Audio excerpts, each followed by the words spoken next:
Tuhan, ketuk hati kami, buka hati kami membuka hati kami Tuhan dengan sepenuhnya, supaya kuasa-Mu Tuhan benar-benar nyata. Kami boleh nikmati suara-Mu Tuhan, sungguh-sungguh dapat kami dengarkan dengan baik Tuhan. Segala kuasa-kuasa kegelapan yang mencoba mengganggu dalam ibadah kami, dalam kami mendengarkan firman Tuhan, kami usir, kami ketik dalam nama Yesus. Dan kuasa-Mu Tuhan yang memenuhi hati kami, kuasa-Mu Tuhan yang bertahta dalam hati kami masing-masing. Demi nama Kristus Yesus Tuhan kami berdoa. Amin. Dapat kembali.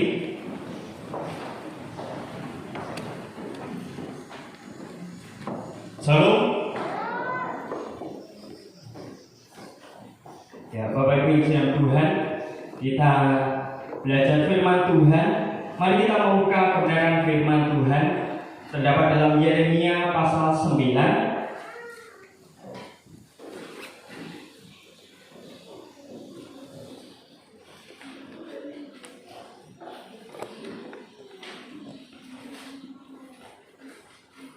Yeremia pasal 9 ayat 23 sampai 26.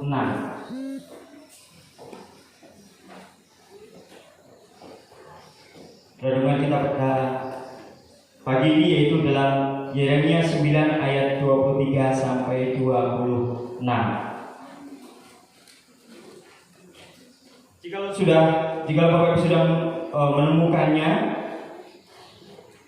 kita akan baca ayatnya secara bergantian. Ayat yang ke-23, Bapak Ibu 24, dan berikutnya kita terus bergantian sampai ayat yang ke-26. Lembaga Alkitab Indonesia memberikan judul "Mengenal Allah adalah Kebahagiaan Manusia". Beginilah firman Tuhan: janganlah orang bijaksana bermegah karena kebijaksanaannya, janganlah orang kuat bermegah karena kekuatannya, janganlah orang kaya bermegah karena kekayaannya. Tetapi siapa yang mau bermegah, baiklah bermegah karena yang berikut, bahwa ia memahami dan mengenal aku, bahwa akulah Tuhan yang menunjukkan kasih setia, keadilan dan kebenaran di bumi. Semuanya itu kait, demikianlah firman Tuhan. Lihat, waktunya akan datang, demikianlah firman Tuhan, bahwa aku menghukum orang-orang yang telah bersunat kulit katanya. Orang Mesir, orang Yehuda, orang Edom, orang Moab, dan semua orang yang berpotong terkira-kira berkeliling, orang-orang yang pada gurun, sebab segala bangsa tidak bersunat dan segenap kaum Israel tidak bersunat. Ya, terima kasih yang berbahagia dari setiap kita yang belajar, merenungkan, bahkan melakukan kebenaran firman Tuhan. Bapak Ibu dan saudara Tuhan, saya memberikan judul kebenaran firman Tuhan pada pagi ini, yaitu sunat hati. Ya, kalau kita sudah mendengar kata sunat, berarti kita bukan asing, ya, bukan asing. Baik laki-laki maupun perempuan, kita semua sudah pernah mendengar. Bahkan dalam Alkitab pun sudah kita sering menemukan kata ini. Biasanya dipraktekkan oleh laki-laki, meskipun di beberapa tempat itu juga dipraktekkan kepada perempuan. Bapak Ibu dan saudara Tuhan, tetapi hari ini bukan berbicara masalah medis, ya, bukan masalah medis. Tetapi kalau berbicara tentang sunat, ditambah lagi dengan kata hati, sunat hati, itu berarti kalau kita berbicara hati bukan berbicara kepada organ. Kita kan punya organ hati, ya, tetapi bukan organ, ya. Tetapi yang dimasukkan dengan hati ini adalah bagian terdalam dalam kehidupan manusia, bagian pengontrol dalam hidup manusia.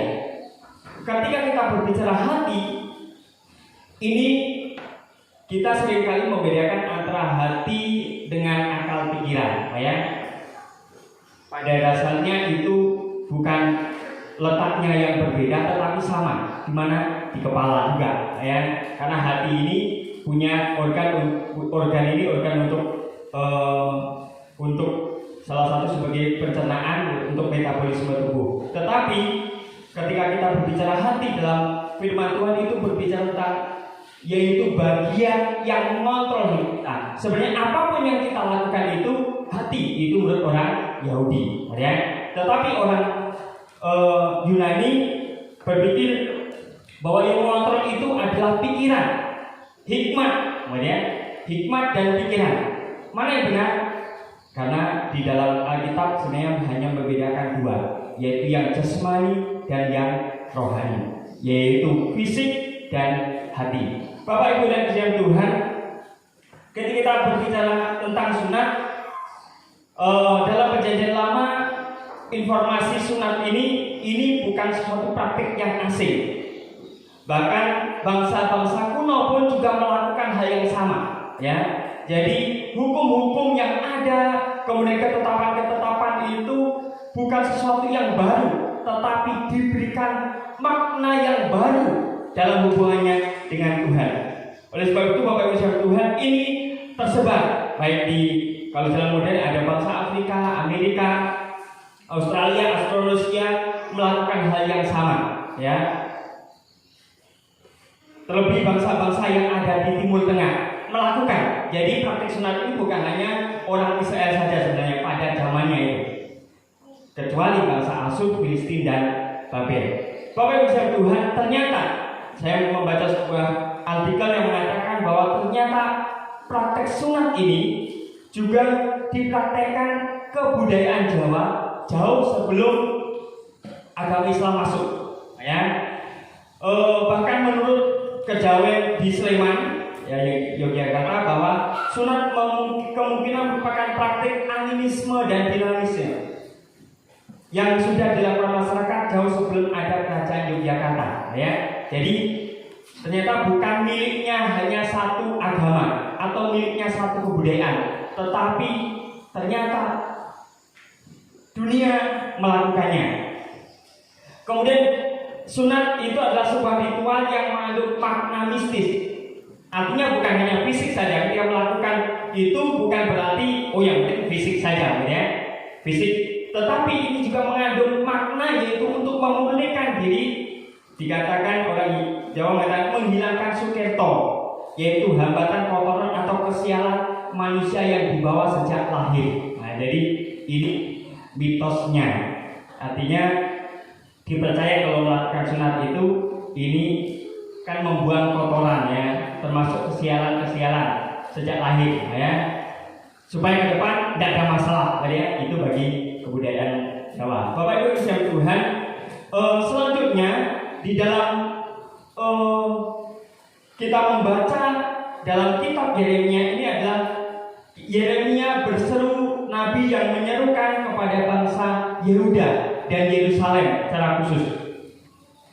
Ketika berbicara tentang sunat, ini orang saya paham bahwa sunat itu mencirikan, yaitu sebagai keanggotaan bangsa Israel. Kalau ada orang Israel wajib untuk sunat, ya, karena itu sebagai tanda anggota atau sebagai tanda bahwa itu adalah tanda bukti orang Israel. Buktinya apa? Sunat, ya. Dan ini kalau ada orang lain atau dari bangsa yang lain mau menjadi sebagian bangsa Israel, maka harus melakukan sunat, ya. Karena sunat adalah sejak zaman Abraham itu dilakukan untuk sebagai ikatan perjanjian, menyatakan perjanjian Tuhan. Jadi bukti keimanan hubungan antara Allah dan Tuhan. Maka Tuhan berjanji bahwa Abraham dan keturunannya akan diberkati. Maka perjanjiannya adalah sunat. Jadi sunat ini sebagai ikatan perjanjian antara Allah dan Abraham beserta dengan keturunannya. Karena itu sunat itu sebagai tanda kasih karunia, ya. Ketika berbicara tentang iman, tentang Paulus berbicara tentang iman itu mendahului keselamatan. Artinya bahwa sebelum Abraham itu melakukan sunat, sudah ada iman dulu, sudah ada kepercayaan dia kepada Tuhan, ya. Jadi bukan sunatnya yang lebih dulu, tetapi imannya yang lebih dulu mendahului sunat, ya. Dan tanda anugerah Tuhan itu dibuktikan dengan sunat sebagai perjanjian, ya. Sebagai perjanjian ini ketika berbicara tentang covenant, artinya perjanjian ini, Allah berjanji, ya, Allah berjanji melakukan ini, dan pemaksaan, hanya memaksa supaya yang diberikan janji ini taat kepada Tuhan. Nah, jadi itu namanya perjanjian. Bapak Ibu sekalian Tuhan, ketika berbicara tentang sunat hati yang diucapkan oleh Yeremia ini memiliki latar belakang, atau latar belakang sejarahnya adalah Yeremia itu nabi Tuhan yang melayani selama 40 tahun. Jadi dia melayani selama 40 tahun kepada 5 raja, yaitu ada Yosia, Yoahas, Yoyakim, Yoyakin, dan Sedekia. Jadi 5 raja terakhir itu di dalam masa pelayanan Yeremia. Dan Yeremia ini sebagai nabi yang, kalau kita melihat Yeremia dan Ratapan itu satu pengarang, yaitu Yeremia, ini sebagai ungkapan kepedihan dari Yeremia kepada bangsa Yehuda, kepada Yerusalem. Kenapa? Karena dia tidak belajar dari kehidupan bangsa Israel utara yang sudah pada tahun 722 sebelum Masehi dihukum Tuhan lebih dulu, ya, dibuang dan terserak-serak dan tidak berada pada tempat yang sama. Dan kenapa saudara ini kan Israel Utara dan Israel Selatan itu saudara, ya, yang satu suku, yang satu 2 suku. Tetapi dengan kejadian Israel Utara, yaitu Israel yang sebutannya, Yehuda tidak belajar. Kalau bangsa itu dihukum oleh karena kejahatan mereka, maka Israel Selatan pun juga akan mengalami hal yang sama. Bapak Ibu sekalian Tuhan, situasi pada saat itu secara historis atau secara sejarah, yaitu antara Asyur itu terpecah-pecah. Ya, Asyur ada di atas, ya, kalau di peta itu di atas, dan ada lagi Mesir. Jadi 2 negara ini bersaing untuk mendapatkan dominasi kepada seluruh Asia Barat. Ya, begini ya. Jadi Israel itu di tengah-tengah. Jadi kalau situasinya, kalau bangsa Mesir dan Asyur ini bertengkar, ya, merebutkan dominasi, berperang, maka dampaknya apa? Dampaknya Israel itu di tengah-tengah akan menghadapi masalah. Kenapa? Karena akan diperebutkan.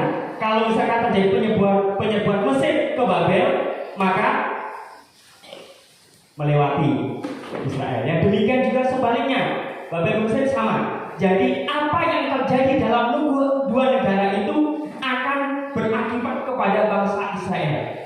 Oleh sebab itu, Bapak Ibu yang dikasihi Tuhan, sebagai antisipasinya supaya mereka tidak mengalami nasib yang buruk yang dialami oleh bangsa Israel Utara,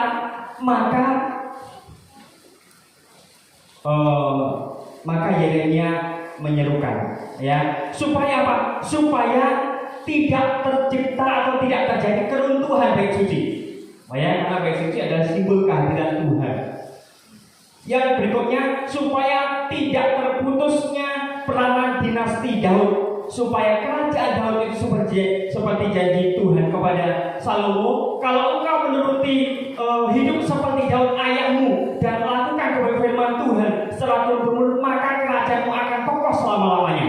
Ya, jadi untuk itu Yeremia berseru supaya bangsa Israel, bangsa Yehuda ini taat kepada firman Tuhan, melakukan kebenaran firman Tuhan. Dan berikutnya, supaya praktik ibadah itu tidak lenyap, ya. Bentuk korban dan jabatan imam itu tidak berhenti kalau bangsa itu melakukan apa yang Tuhan perintahkan. Oleh sebab itu, supaya mereka bertahan di dalam situasi yang mengancam, ya, supaya mereka bertahan tetap kokoh sebagai sebuah kerajaan. Ketika Mesir dan Babel Asyur ini berperang, maka itu tidak akan memberikan dampak kepada bangsa Israel, bangsa Yehuda. Maka mereka harus melakukan sunat hati, ya, supaya mereka menjadi kerajaan yang kokoh. Bapak Ibu sekalian Tuhan, kenapa Yeremia menyerukan sunat hati? Yang pertama yaitu terjadinya praktik sekularisme. Ya, praktik sekularisme itu apa? Yaitu membedakan antara yang sakral dengan yang sekuler. Ya, artinya Bapak Ibu sekalian Tuhan, membedakan artinya memisahkan, yaitu ini yang sakral, ini yang sekuler. Artinya ini antara yang sakral dan sekuler ini tidak ada hubungan. Jadi kalau ibadah ya berarti harus menaati ritualnya. Kalau kehidupan sehari-hari itu tidak ada hubungannya dengan Tuhan, maka itu namanya sekularisme. Membedakan.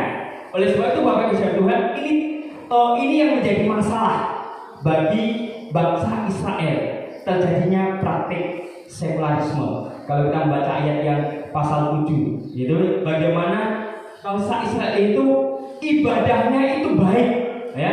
Ibadahnya mereka baik, mereka memberikan korban persembahan, mereka melakukan tuntutan hukum Taurat, tetapi praktek mereka adalah menindas janda-janda, menindas orang-orang miskin, melakukan kelaliman, keadilan itu diperkosa, ya.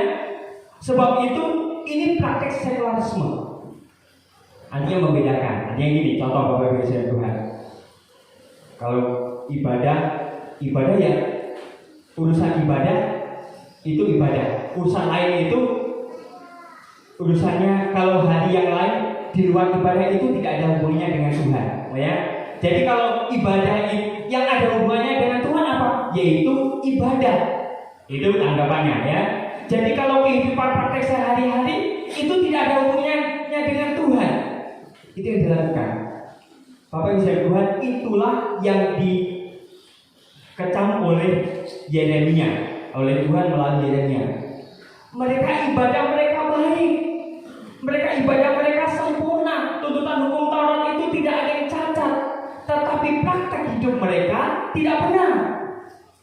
Kemudian Bapak Ibu sekalian Tuhan, mungkin ini juga terjadi dalam kehidupan kita. Oh ya, kalau kita hubungannya dengan Tuhan, kalau dalam gereja kita harus baik-baik dalam gereja. Ya. Saya ini contohnya kalau baik-baik dalam gereja harus kusuk, nangis-nangis dalam ibadah, ya. Tetapi di luar tidak peduli, ya. Apa ngerongo teman, ya misalkan, ya. Menipu, melakukan kelaliman, melakukan tindakan yang kasar, kan tidak ada hubungannya dengan Tuhan. Yang ada hubungannya dengan Tuhan itu waktu ibadah saja. Itu yang tidak benar.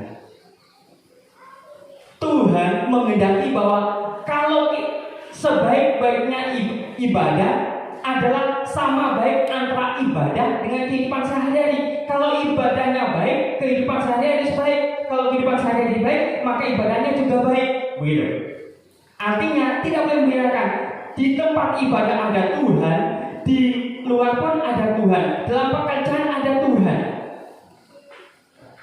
Inilah yang terjadi di Indonesia sekarang ini, ya.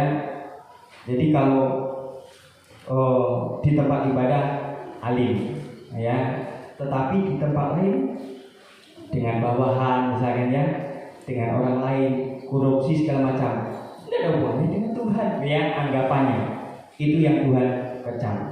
Artinya kita tidak boleh membedakan. Di mana-manapun juga ada Tuhan. Mata Tuhan melihat, ya. Tuhan tidak hanya hadir dalam gereja, Tuhan tidak hanya hadir di tempat ibadah, tetapi Tuhan ada di mana-mana, sehingga apapun yang kita lakukan itu dilihat oleh Tuhan. Kesadaran itu yang belum dimiliki oleh bangsa Yehuda. Mereka membedakan. Ya, kalau sakral, kalau sakral, artinya ibadah itu sakral, suci. Di tempat, di lain, tidak apa-apa. Kemudian korupsi, perjudian dan segala macam, pesta pora kemabukan, kekejaman para pemimpinnya berbuat tidak adil kepada pemimpinnya, tidak adil kepada masyarakat, itu yang dilakukan karena menganggap bahwa yang penting ibadahnya baik. Menganggap kalau nanti saya memberikan persembahan, hidup saya beribadah di tempat ibadah baik, maka Tuhan akan berkenan.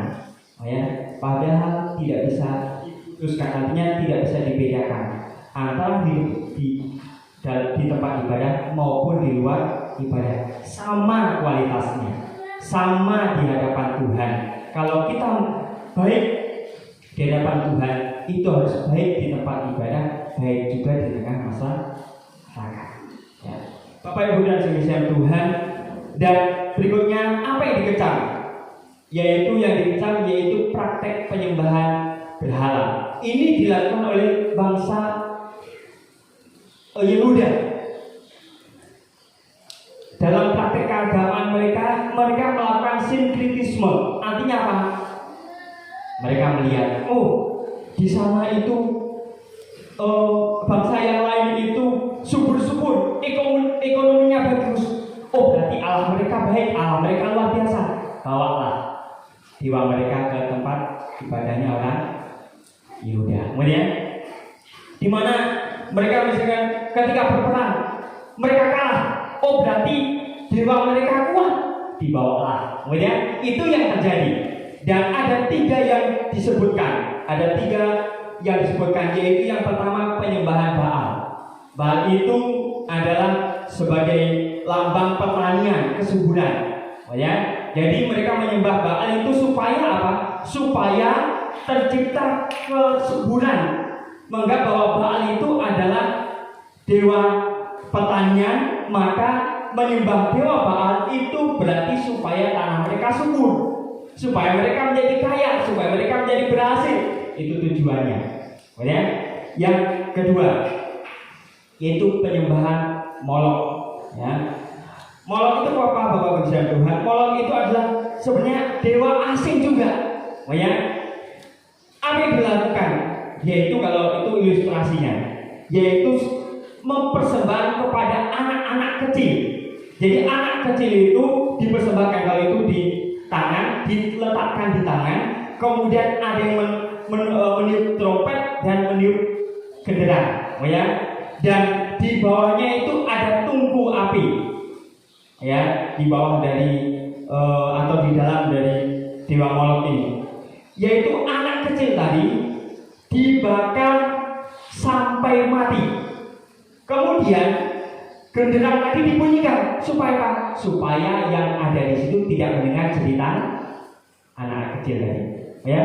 Dan ini merupakan kekejian bagi Tuhan. Tuhan bahkan mengutuk melalui Yosua, mengutuk Yeriko. Kenapa? Karena bangsa itu mempersembahkan anak-anak sebagai korban. Oleh sebab itu Bapak Ibu Tuhan, ketika Abraham diperintahkan untuk mengorbankan Ishak, maka tidak jadi. Kenapa?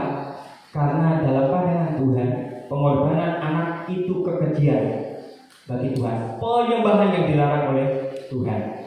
Yang berikutnya yaitu Dewi penyembahnya itu penyembahan kepada Ratu Langit. Gambarannya demikian. Bapak Ibu Tuhan, Ratu Langit adalah Asera. Asera ini adalah dianggap sebagai istri dari dewa Baal, ya. Dan ini merupakan dewi kesuburan. Oleh sebab itu kadang-kadang ada praktik-praktik kalau kita melihat membaca dalam zamannya Elia, ya, ada praktik yang ada dewa-dewa yaitu Asera dan Baal, ada 400 dan 450. Praktiknya adalah praktik pelacuran bakti. Jadi di tempat ibadah itu ada pelacur-pelacur yang dikhususkan. Untuk apa? Supaya subur, ya, supaya tanah itu menjadi subur. Bapak Ibu Tuhan, dan inilah yang Tuhan kecam. Karena apa? Karena mereka menyatukan, bahkan membawa dewa-dewa itu di bait Allah. Ya, itu yang terjadi. Sinkretisme.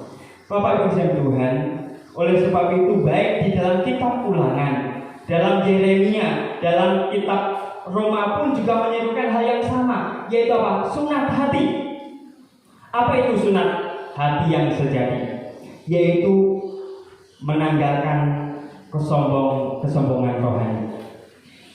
Berbagai dosa, kesesatan serta memegahkan diri. Artinya apa? Sunat hati artinya bahwa tanggalkan itu kesombongan rohani. Kesombongan rohani memegahkan diri itu banyak hal. Ya, memegahkan diri karena kekayaannya, memegahkan diri karena kebijaksanaannya, memegahkan dari apa yang dia punya, dan memegahkan diri itu sebagai bentuk perlawanan kepada Tuhan, tidak mengakui Tuhan sebagai sumber dari kehidupan kita. Ya, ketika kita tidak menyembah kepada Tuhan, itu sebagai kesombongan. Kenapa? Sombong. Kenapa? Karena kita tidak mengakui Tuhanlah sumber dalam kehidupan kita. Kalau ketika kita tidak beribadah kepada Tuhan, menunjukkan bahwa kita ini sedang meninggikan diri. Saya tidak perlu Tuhan. Itu maksudnya. Dan yang berikutnya yaitu sunat hati, yaitu pertobatan hati. Bapak Yesus Tuhan, Yeremia menyerukan ini karena apa? Karena bangsa Yehuda mengadakan bait suci, mengadakan korban-korban, mengadakan keimaman. Yeremia mengatakan bahwa bait suci, korban-korban, keimaman itu akan sia-sia. Bapak Yesus Tuhan, kalau Bapak Ibu memperhatikan dalam kitab Hakim-Hakim zaman Elia ketika berperang dengan Filistin, dua anaknya, anak-anak dari Imam Eli, ketika berperang membawa tabut perjanjian. Kenapa? Karena dianggap dengan tabut perjanjian Allah hadir, maka mereka menang. Tetapi justru sebaliknya kalah. Kenapa? Karena praktek kehidupan mereka sebagai imam, Hofni dan Finehas itu salah. Maka tidak ada gunanya tabut perjanjian itu. Tidak akan berikan dampak. Kenapa? Karena praktek hidup mereka salah. Dan berikutnya yaitu ketaatan. Sunat hati yaitu ketaatan. Artinya Bapak Ibu Saudara Tuhan, Yeremia menunjukkan bahwa pengetahuan hukum Taurat itu tidak ada gunanya tanpa ketaatan kepada firman Tuhan. Bangsa Israel taat, mungkin tahu hukum Taurat, tahu akan hukum-hukum sosial, hukum religi, hukum ritual, tetapi mereka tidak taat kepada firman Tuhan. Taat kepada firman Tuhan bukan menyangkut hanya ibadah, tetapi juga praktek kehidupan sehari-hari.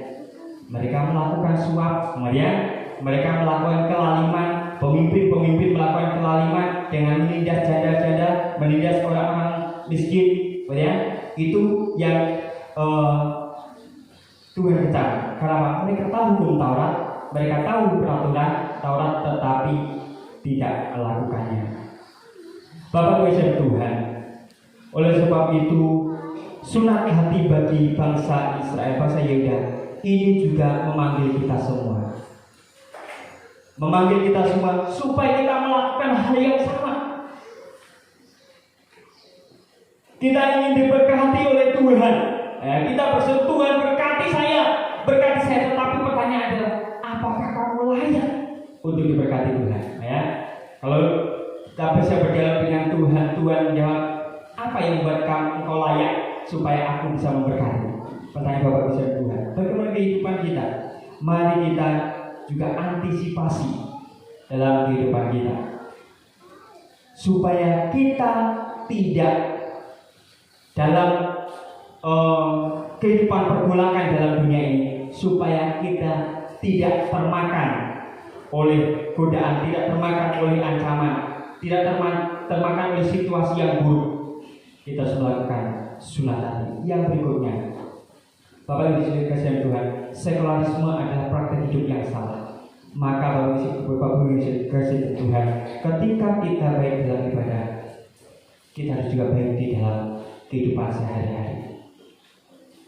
Pemimpin rohani, pemimpin dalam kehidupan bermasyarakat, jangan membedakan. Ketika kita beribadah harus baik, di luar pun juga harus baik. Jadi pelayanan kita dalam ibadah tempat ini sama mutunya dengan pelayanan kita di luar. Sebab itu kita harus baik melakukan pelayanan kita di luar, baik melakukan pelayanan juga di dalam gereja. Jangan sampai kita baik dalam gereja, tetapi tidak baik dalam kehidupan sehari-hari. sama, seimbang, karena Tuhan tidak membedakan antara praktek di dalam tempat ibadah maupun praktek kehidupan di luar itu. Yang berikutnya, mari kita penyembah ibadah kita harus murni. Artinya Bapak Ibu Tuhan, kita harus mengandalkan Tuhan dalam kehidupan kita. Jangan ada sinkretisme dalam kehidupan kita, mencampur adukkan kepercayaan kita kepada Tuhan. Iman kita tertuju hanya satu, kepada Tuhan. Yang berikutnya, mari kita tinggalkan kesombongan rohani. Kita tinggalkan memegahkan diri dengan apa yang kita miliki, kedudukan, dengan apapun yang menjadi jabatan kita. Mari kita tetap rendah hati di hadapan Tuhan, karena Tuhanlah yang sumber segala hal. Dan mari kita tetap beribadah kepada Tuhan. Ibadah kita ini bukan menunjukkan kesalahan kita. Ibadah bukan untuk menunjukkan kesalahan kita, tetapi menunjukkan bahwa diri kita sebenarnya tidak bisa tanpa Tuhan.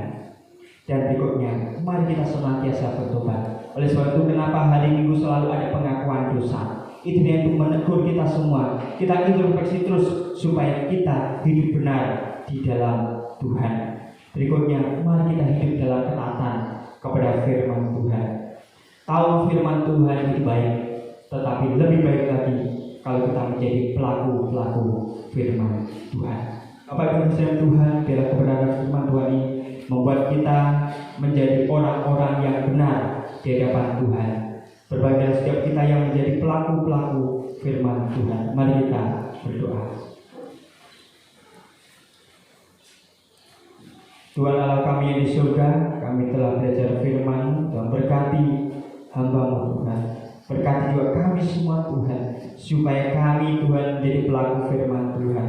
Ya Tuhan, biarlah kami senantiasa sunat hati, kami meninggalkan kesombongan dosa-dosa, tetapi kami menjadi pelaku-pelaku firman Tuhan yang taat dan setia. Tuhan Yesus, ini doa kami Tuhan, dan kiranya Tuhan menolong kami dalam menghadapi cobaan dan godaan Tuhan. Seringkali menyeret kami untuk sama dengan dunia ini, tetapi biarlah kami menjadi terang dan garam dimanapun kami berada, sehingga hidup kami terus memuliakan nama Tuhan. Demi nama Kristus Tuhan kami berdoa.